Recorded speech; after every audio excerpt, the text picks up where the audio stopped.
এই যে সকালবেলা এর হলো ব্রেকফাস্টটা আমাদের বাড়ি থেকে হয় একটা রুটি। তো কালকে আমাদের রুটি করা হয়নি, আমরা বাড়ি ছিলাম না, তো এখন আজকে ওকে বিস্কুট দিয়ে ওর ব্রেকফাস্ট হবে। না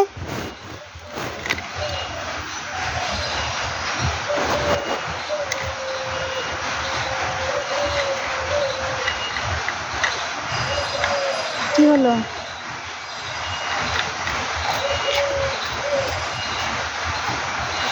খেয়ে দিয়ে চলে যাবে, আবার পরে আসবে, দুপুরবেলা আসবে খেতে।